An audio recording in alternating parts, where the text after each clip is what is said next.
Hello everyone, welcome back to the Lord of the Rings Online. This is Gnarlo here. Say hello to everyone, Gnarlo.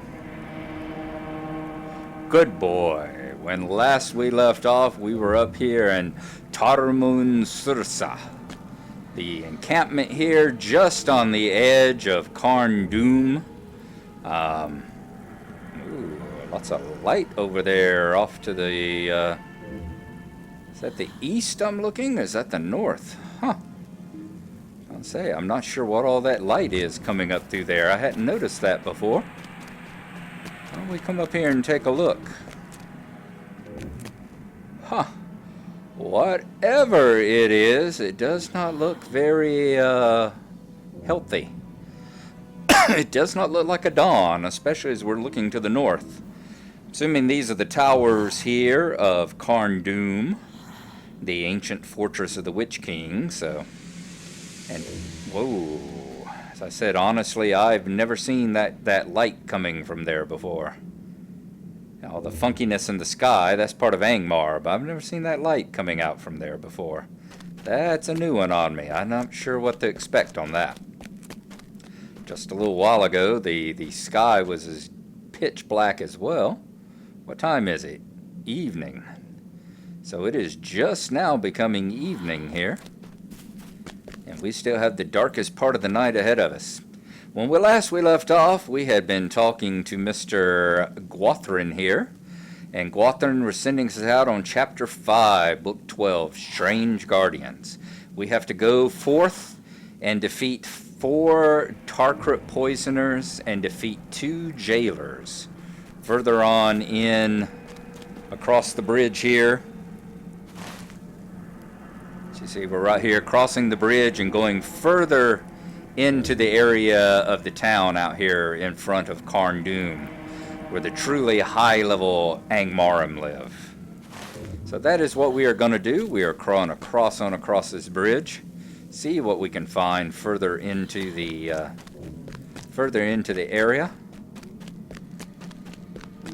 and see what level we're looking at here as well. Hope everyone's been having a good one. It is now, what is it? It is the 29th, I think. April 29th, possibly April 30th. I think it's actually April 30th now. Hope everyone enjoyed the celebration, the anniversary festival, and had the time and the opportunity to get in and get whatever prizes and all it was you were looking for. Disturbs me a bit that I'm traveling through here and not running into any kind of guards or Angmarim or anything. Alright, there's a War Master. They are green. Excellent. Okay. I'm going to come right up here for a moment, get out of the main pathway, and see exactly where it is that we need to be traveling. It's been a little while. We're to go to Sammath Baul, which is west from Tarmun Susa.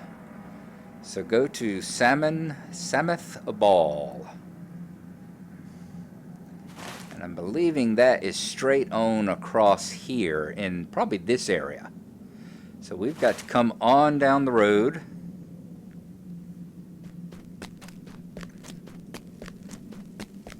I think if we go into cloak mode, it's going to make it a whole lot easier for us. Over that way is toward, what is it, Uragarth, I think. Not floating names, this one. Yeah, you start going over there toward Uragarth, over in that direction, which is a instance in itself, like I said, at the time, high-level fighting zone, much like Carn Dum was. And all sorts of evil nasties that you can fight down in that area. Right now we have to work our way through the Blog Mall. We're trying to get to the Tarkrut, which is going to be a lot further in. It's reassuring to see that everything's green. It's nice to know that we haven't out-leveled everything here in Carn Dum yet.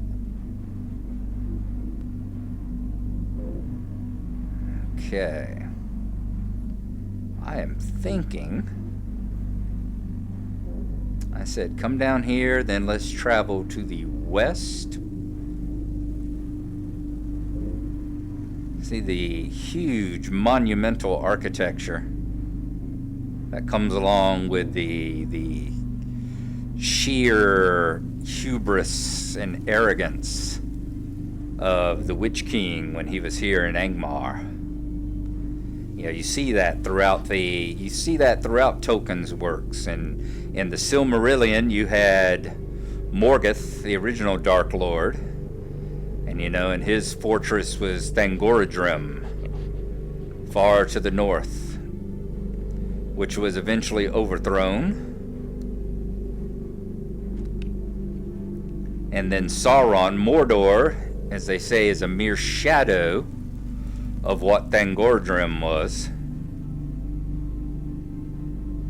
And of course, in Lord of the Rings, you have Isengard, which was a mere shadow, a pale, I think they even describe it in the book, a pale child's imitation of Mordor.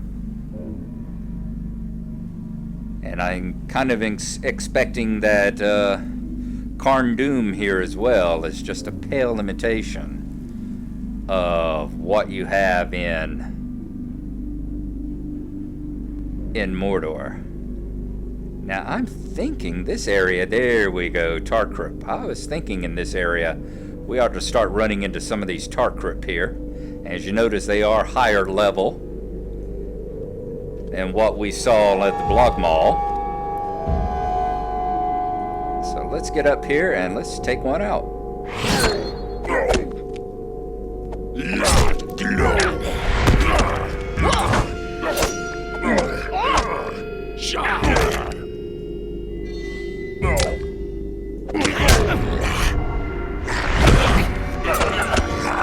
There we go. One of the poisoners is down. Superb. Now, that's done. First, let's use our... I thought we had a poison cure right here. Did I leave it up top? They changed these. There, that's the one. Burglar's Antidote. They change these emblems from time to time. Used to not have the bottle in front. It was just like a trifoil type thing there. Didn't have the bottle in front of it. Now that they've thrown a bottle in front of it, I don't recognize it anymore. I'm going to park here for just a moment. We're going to pause the recording. I'm going to go out and check sound levels one more time. It's the last time I checked it, we hadn't been in combat. I want to make sure I'm not blowing out the speakers. And we'll be right back. And to answer my question, everything sounded okay. So that's what we're going to do. We're going to continue killing these poisoners and any jailers that we might come across. I see another poisoner over here. Looks like there's another one over there to the left. Why don't we see if we can get over there somehow? There's a jailer. Awesome. So we found the land of the Tarkrip here. That is for sure. Alright. Find his weaknesses. Let's distract him. Stab him in the back. I had someone criticize me in one of the comments, which is perfectly okay. They were talking about laughing and saying that I wouldn't survive. And why didn't I use shortcut keys instead of using the keyboard here? Or using the clicking on the icons. And the easy answer to that is that I don't participate in PvP. You know, the honest to God, no matter how much people like to try and force the 20 pounds of potatoes into a 10-pound sack, this game was not designed to be a PvP game. I think that's clear. The developers made it very clear. They didn't want any kind of PvP because it just doesn't fit in. You know, they did a decent job of making it fit, really, with the whole thing what they did with allowing you to be a orc. But it was never designed that way. It was kind of, if you read some of the people who've left Turbine over the years and talked about it and were here in the early days, You know, the whole thing of PvP was basically forced upon them. It's like, oh, all the other games have PvP. We need to have PvP too. I noticed up here I've still got a lot of buffs hanging around.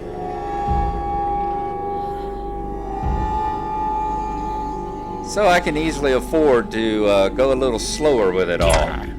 I don't have to worry about how quickly can I click buttons in order to defeat somebody else, you know?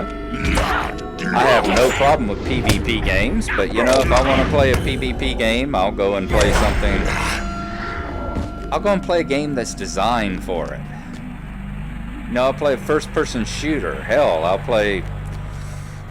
I would play Call of Duty, or I'd play Battlefield, or hell, I would even play, GTA for that matter. You know, some of the GTA races and stuff, and some of the battles that you can have in GTA Online are all quite fun.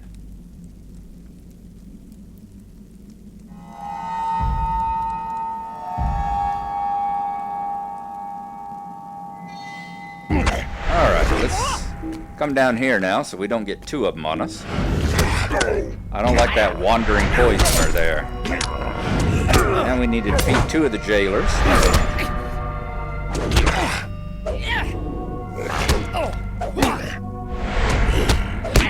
There we go. Don't know what he had thrown upon us, but something was keeping us from attacking him back.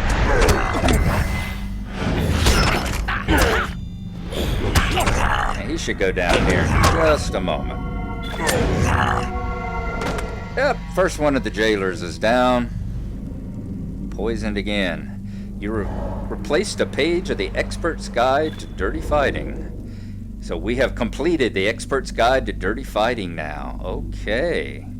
We will definitely have... You've gained 1 class trait point and earned 10 turbine points. Let's take a look at that right quick. Deed completed. We have gotten all the pages of the Expert's Guide to Dirty Fighting. So we don't have to go and trade it in to nobody, and it gives us a class point now. Alright. Look, this page outlines a bit of the subject's background. One Aldebert Took, a close relative of the legendary Banderbrus bull roarer Took. He was apparently something of a troublemaker, without much appreciation of other people's property rights as a young lad, and as such found himself more than his share of bouts.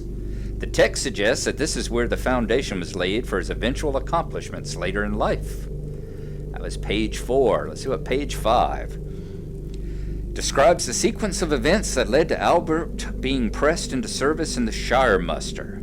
It seems that Banderbrus Took had become so exasperated with his nephew's behavior that he personally arranged for the lad to be sent off to the fighting.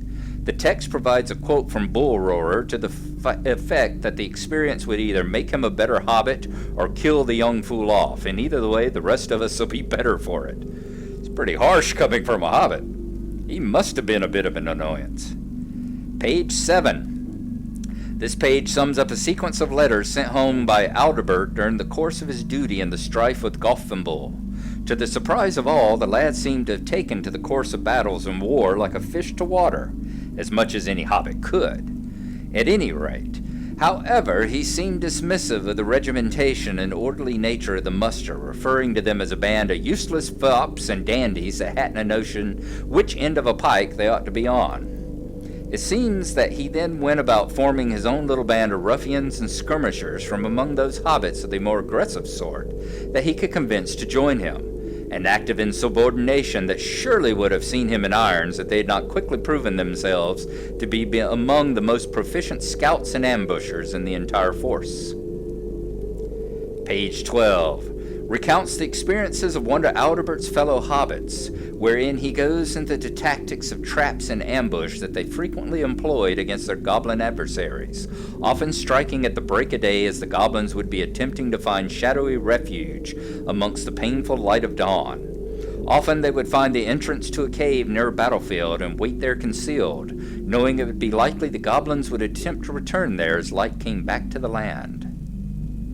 Page 15. Particularly interesting as it describes the terrible difficulties the diminutive band of hobbit skirmishers would face when they came upon particularly deadly foes, such as goblin champions during their battles. It seems that Adalbert himself was the foremost among them in finding the weaknesses of such dangerous adversaries, with a keen understanding of the need to expose them so that his fellows could employ their numbers to overwhelm. Page 19 relates some of Adalbert's personal quotes and observations from the field of battle. Of particular notice the degree to which the foes he often faced relied upon intimidation.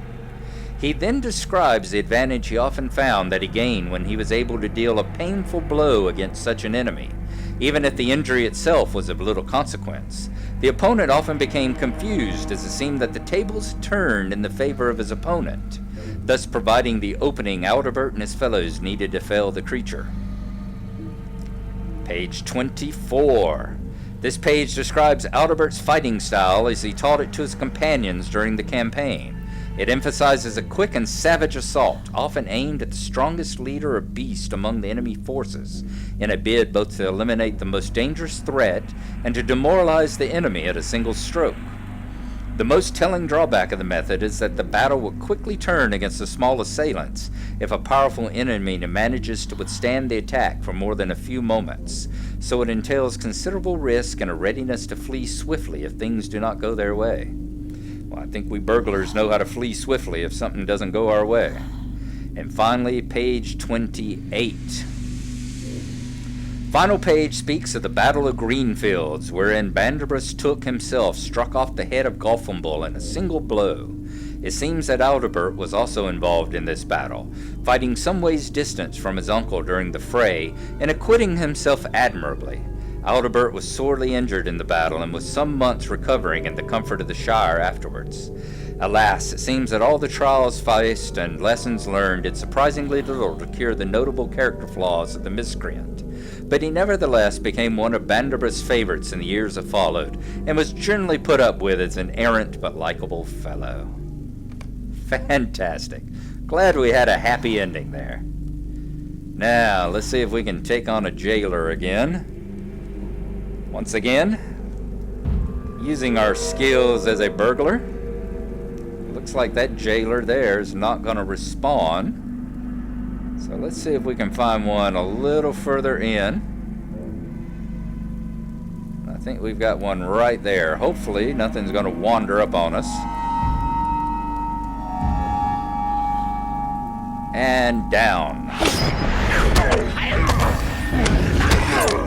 And if something does, well, like he says, we know how to go about fleeing, don't we? We've shown off that skill several times.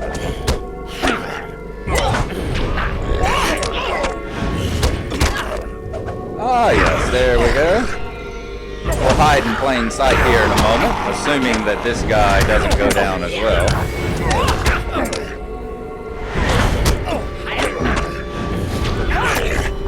But you know, I think we'll be able to take him on as well. I need to find which one of these has turned the tables. Is that the one there? Oh, that's improved out.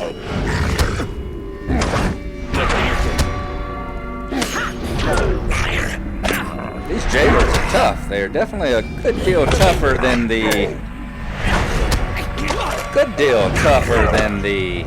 poisoners themselves are.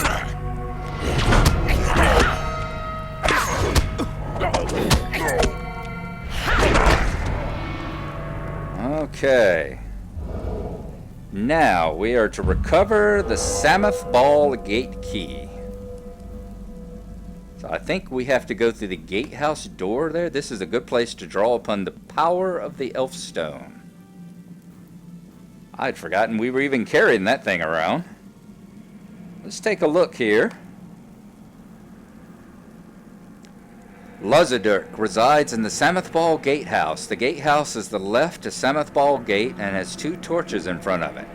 So now we have to defeat Luzadurk and obtain the key. Alright. So let's see where we want to fight him at. I'm thinking come at it from this direction. If he comes out the door, if I'm remembering right, he's a big old troll, and if he comes out the door, we want him to knock him away from all these other creatures.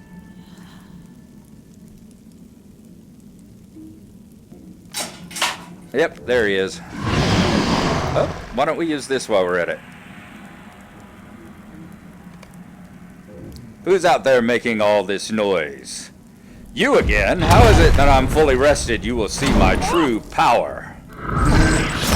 Alright, we got the inspiration bonus, but I'm afraid we used it a little bit late there.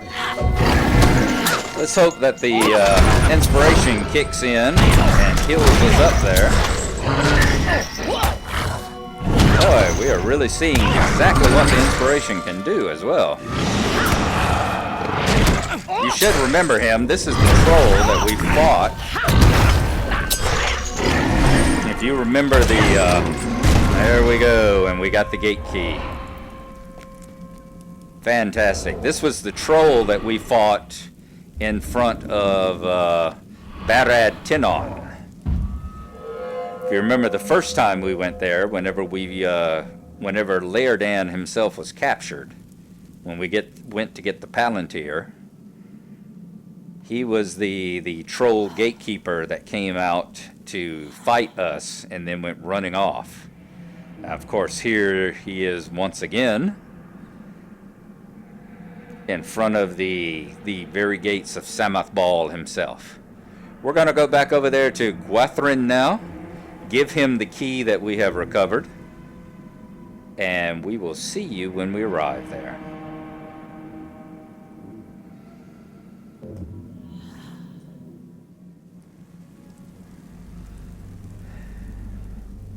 We are leaving the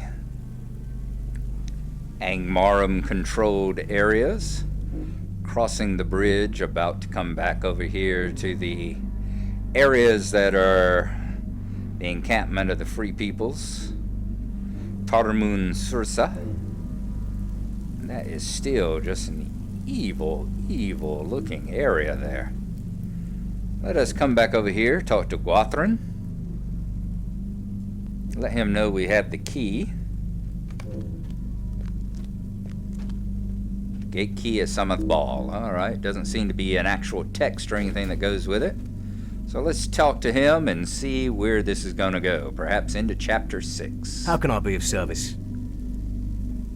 You have the key and the Tarkrit numbers have been reduced. We are ready for our assault. We must go quickly and in secret, for if suspicion is raised, Laerdan would surely put to a cruel end, ere we could come to his aid.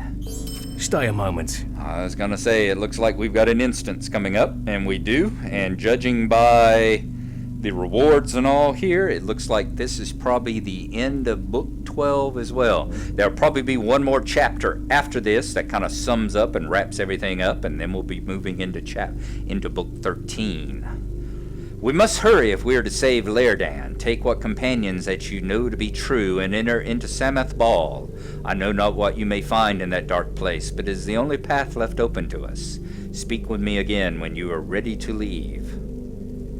Quest is meant for a fellowship, as always, so we will accept it. And that is where we will leave it and start next time.